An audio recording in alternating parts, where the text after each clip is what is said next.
Hi, welcome to another video in which I will be talking about my experience in general about the exchange semester that I did at NUS, the National University of Singapore. In this video, I want to talk about why did I choose NUS to do my exchange program. Then I will also be talking about, in general, what happened during the 16 weeks that the semester lasted. I will not go too much into detail about each module or class that I took, but I will talk about my experience in general. And at the end of the video, I also want to talk about the main improvements that I will do if I will and also I will talk about the main takeaways about the whole experience. So, first, why did I choose NUS? Well, I had many options for going for of universities for going to an exchange program, but NUS was one of the best ranked universities for the CS modules or computer science classes. So they had one of the best quality of the teachers among all the options, and also the classes were in English, which was a huge bonus because there were some options in Tsinghua University and other universities in China mainland in which um, well, in China in general, sorry, uh, that were only in Chinese the classes, or other. There was also an option in Japan, and you need the language, right, to take the classes. So I couldn't take those options. And then other universities that had also very good ranking compared to NUS, uh, most of the universities didn't offer or didn't allow exchange students to take the computer science classes. So I think that was the reason that I chose NUS. So it was one of the best. They had the classes in English, and also they allowed a very good curriculum for exchange students to take the computer science classes. Now, for the first 2 weeks, so the first 2 weeks, it was very focused on changing my classes because I took, I wanted to take a computer vision module that required a lot of linear algebra. And I realized that up until the start of the class, so I needed to change that class and decided to take the linear algebra module, which is MA 2001, I think, something like that. And that was one of the most intense modules that was the most intense, sorry, module that I took from all NUS. And yeah, the first 2 weeks was just trying to make the change because it was very messy. There weren't many spots to take the classes, and yeah, so the first 2 weeks were changing the classes, trying to change to linear algebra. I also reduced the charge or the total number of modules that I was taking, because at the start I was taking 5 classes, but then I realized that if I wanted to properly focus on the modules, I need to take 4, which was the lower limit that my university set. So I decided to only take 4 modules because if I took 5, it would have been much more heavy, and I thought that it wasn't a very good choice because I wouldn't have focused the right amount for the 4 models that I wanted. So after the first 2 weeks, I in the end uh, got the 4 classes, which were linear algebra, introduction to machine learning, uh, blockchain technology, and also knowledge in bioinformatics. So at the start of the third week, it started to get quite heavy because for the math module again, it was very heavy module because it consisted of 2 hours of classes, of lectures, and then you also had each week 2 hours. Then you also had 90 minutes of video content in Canvas that you needed to review alone, not with other people. And because the 2 hour lecture, you need to attend the lecture after watching the video content, and the lecture was only solving the problems. I usually took like 4 hours to watch the whole lecture notes because they were recorded, because I wanted to try all the took to see 2 hours. I will spend 4 hours to only watch the classes. Then those 90 minutes will usually take me like 5 or 6 hours because it was too much content packed in those 90 minutes. There were very little problems, but there were a lot of proofs made in there, a lot of ideas that you needed to digest, and it took me almost like 5 hours to watch those 90 minutes. And after that, you also needed to do the tutorial, to work on the tutorials, which I usually also spent like 4 hours to finish the whole tutorial because it was, again, some problems were very difficult. Some proofs were very difficult to come up with. So that was the heaviest model because in total, uh, I was spending like 16 hours to 16 hours to watch the lecture notes, the video content, and the tutorial of just 1 week.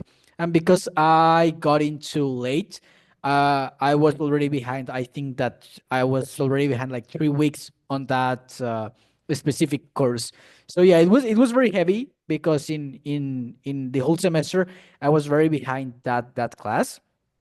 But yeah, so usually in this second, third week, I was trying to catch up with this class.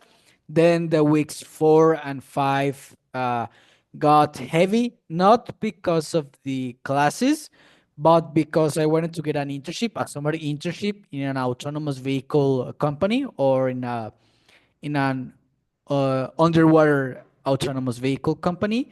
So the week 5 and 6 were just focused on ignoring every class. I barely attend the classes and took notes and stuff like that because I was taking a course online on Udacity to meet the prerequisites that the internship job was asking. So they were asking about knowing specific types of software for autonomous vehicles that I didn't have. So I chose to focus 2 weeks only on learning that type of software that I already had some background. It wasn't that difficult, but it required time. Uh, but yeah, so I spent the fifth and sixth week just focused on this, spending almost all my time in there. I was doing 70, 80 hour work week and just focusing on that. And obviously I got behind my classes. Uh, but after these 2 weeks, I just decided to finish all the requirements for that internship. I sent emails, I sent LinkedIn's, trying to uh, get an interview for the internship that I wanted, and I even went to the offices physically and gave my CV to a person working in there. And after doing all that, I then decided, because the midterms were close, I decided to just stop all of the getting the internship and trying to catch up of with the other classes that I was already behind, because I spent the 2 weeks just focusing on the internship, right? So I decided to stop all of that, and because the midterms were close, just focused on catching up and then presenting my exams, right? So between the week 7 and 9, it was focused again on catching up with my classes, prepare for the exams, but I didn't have much time. So I think that in the end, I did good with three of my classes, with the blockchain, knowledge in bioinformatics, and the linear algebra one. I did good, but then for the introduction to machine learning, I think that I didn't have much time and I didn't study that much for the exam. So I didn't prepare and didn't have a good grade for that. But yeah, those were my first 9 weeks of the exchange. And then my week 10 and my week 11 after the midterms were then just focused on catching up and also focused on the internship. So because I didn't receive any response at that time, I decided to give it a last try on getting the internship. So I again went to the office physically, and I was lucky and met the CEO just walking out of the office. So I just talked with her. I gave her my curriculum, and I got an interview. I got an interview, but then got the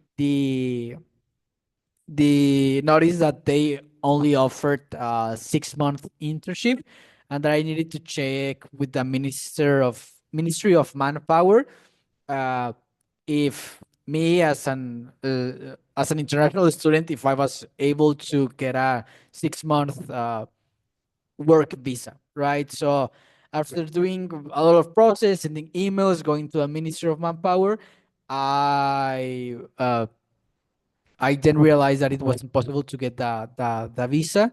So sadly, I wasn't able to get the internship with this company that I really wanted. I knew that company since before coming to Singapore, and they did very interesting uh, things. But yeah, it wasn't a I wasn't able to get the internship, partially because I think that I wasn't able to get the work visa as an international student, because I'm from Mexico, and only some selected countries are able to get a 6 month visa, and Mexico is not one of them. Now, for the week 11 to 16, I think they were the most intense weeks, because I think it's where I got the most consistent with my daily routine, or the things that I did.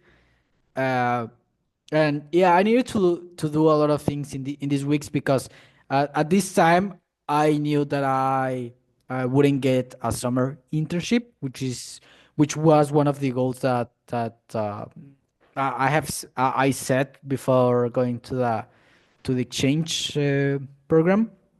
But yeah, in these weeks they were very intense, because I needed to catch up with a lot of the modules, a lot of tutorials that I didn't attend that I needed to do. Also for the math module, it was I was very behind that class. I think I was behind like almost 3 4 weeks, and again it required at least 16 hours to catch up for just 1 week, and it required a lot of time. That module required a lot of the time.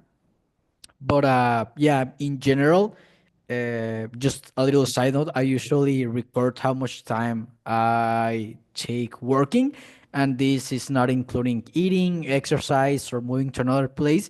It's just me in front of a laptop working. I usually take it with my watch on how many hours or how many minutes do I work per day. And during these weeks, I constantly worked between 70 and 80 hours, just me in front of the laptop.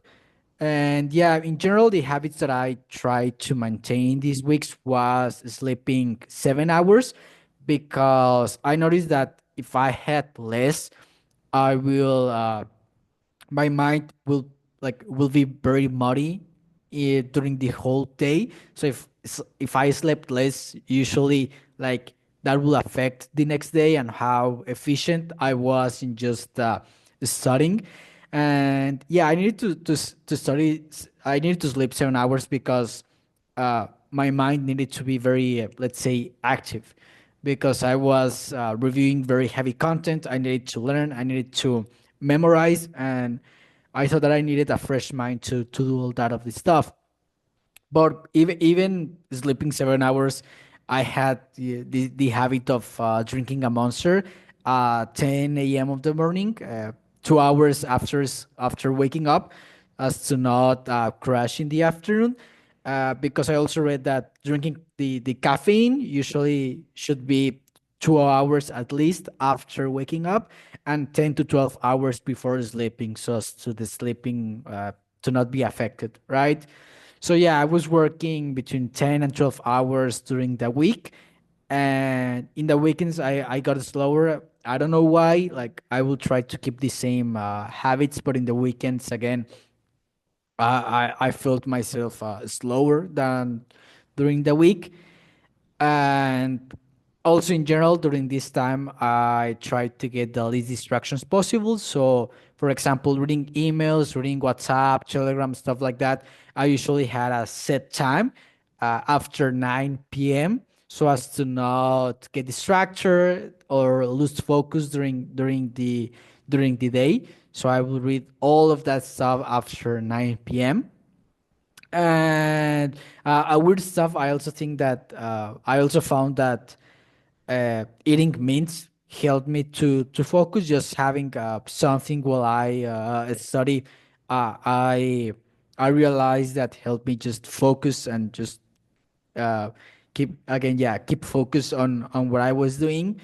And also in general, during all this time, I will have my headphones, listening to classical music. So I usually had a playlist called concentration, in which I usually had it while I study. Now, for my daily routine, now going to specifics, I will usually wake up at 8 a.m. and then between 8 and 9:30, I will have my breakfast. I will prepare all of my stuff. I will buy my monster, and I will go to the library. And I also will try in the morning to just have open my calendar, my Google Calendar, and plan in general the things that I wanted to achieve that day. So, for example, if I wanted to study the linear algebra module, I will say that okay, 4 hours will be allocated to finish the tutorial. Then I will, I don't know, have then exercise, etc., etc. So between 9:30 and 1 p.m., I will study, uh, doing the things that I needed to do, and then at that time I will also start like after that time I will start feeling like my mind was a little muddy, so that I was having problem focusing on what I needed to do. So after 1 p.m., between 1 and 2:30, no, sorry, between 1, yeah, and 2:30, I will go exercise, shower, eat, and then move to the library. So I will use that time to try and relax, have exercise, think of things that are not school, to try and my mind to like relax. And yeah, so between 2:30 and 7 p.m., I will then study again. So I was trying to have 4 hour, then break, and then 4 hours on studying.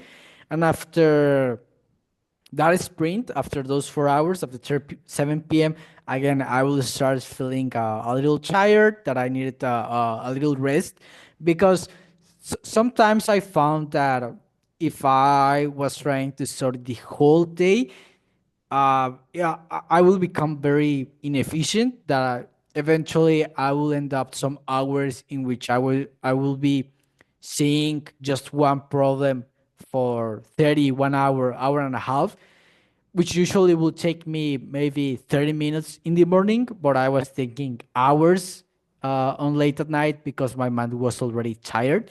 So I would usually try to have breaks between long study hours. And also in general, every hour or so, I will take 10 minutes of break to just try for my mind to relax. And then I will try, yeah, so after the 7 p.m., I will take a 1 hour break. I will usually take a sandwich that they sold in the vending machine in the library. And then between 8 p.m. and 11:30 p.m., again, I will study. I felt that in these hours, I was not very efficient, and I was very, very slow compared to the morning and also afternoon. But then after this study time between 11:30 and 12, I will just walk to my residence, and I will try also to have between 12 and 1 a.m.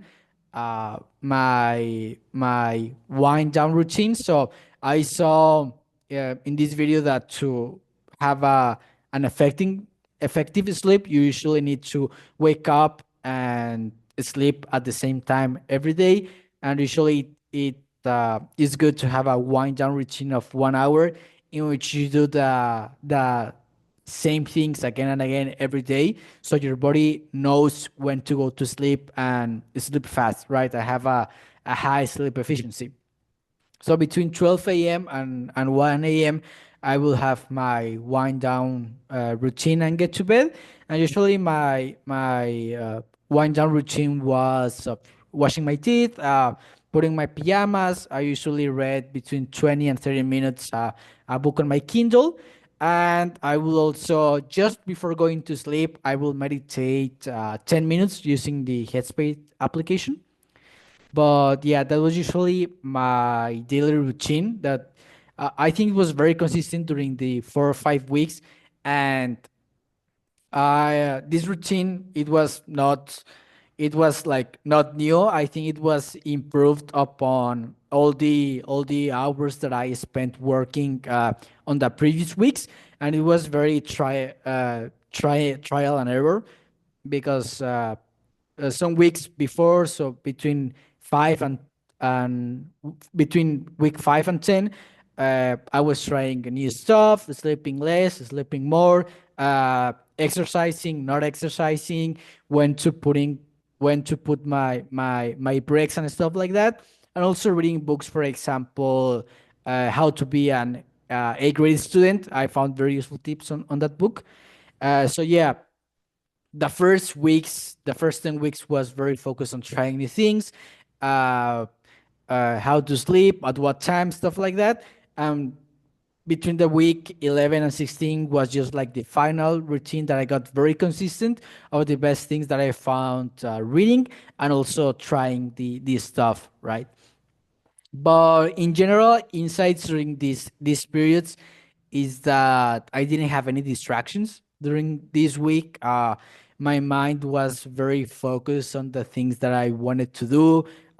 My mind wasn't, divagating into parties that I wanted or stuff like that. Also, my libido was very low, so just my complete focus was on the classes, and my mind and my body was just like, I want to study and continue. I almost felt like a machine just doing this stuff. And I found that I was very efficient during this time. It was almost like laser like focused on what I wanted to do, and I really love it. I think it was the first time that I have an experience like that.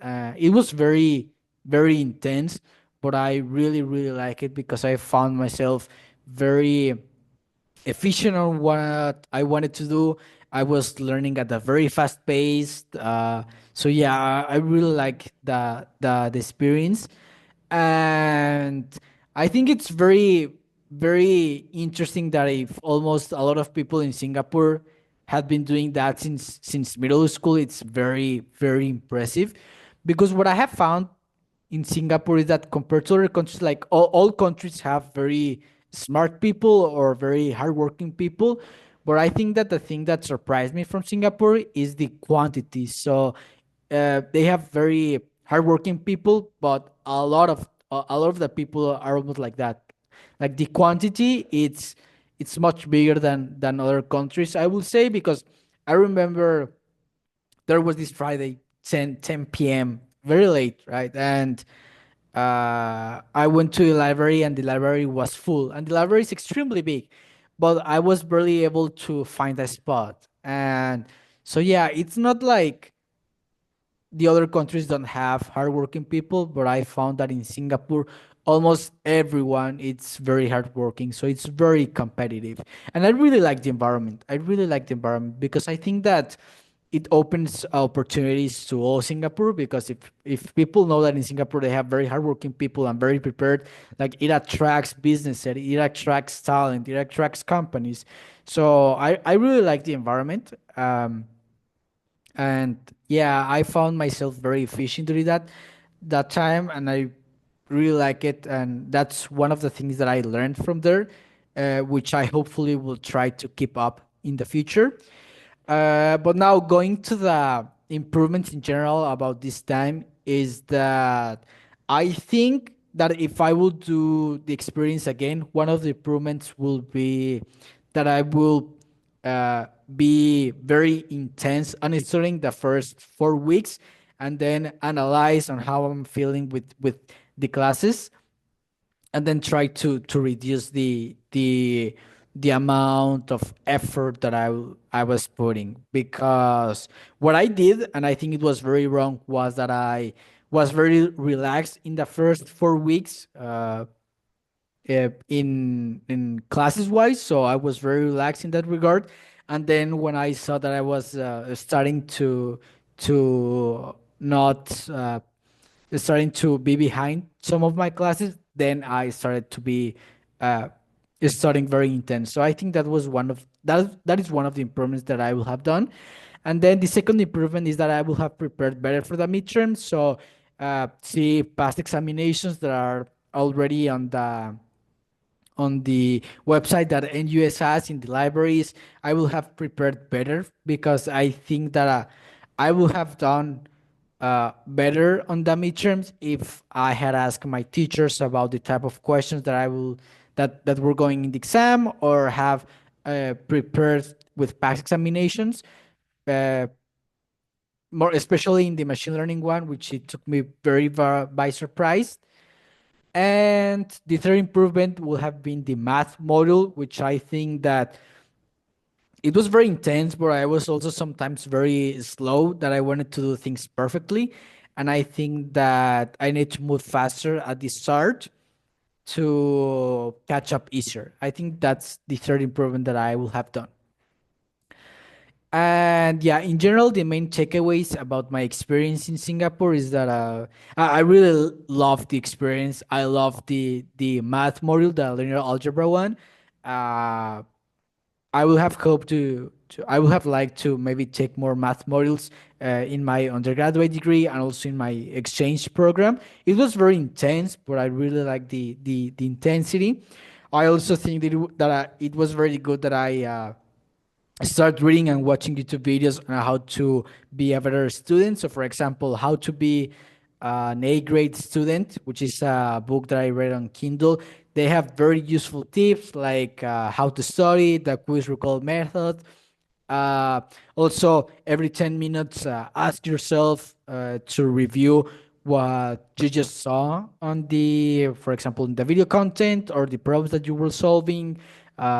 They also gave tips on exams, on studying, stuff like that. So it was very useful book.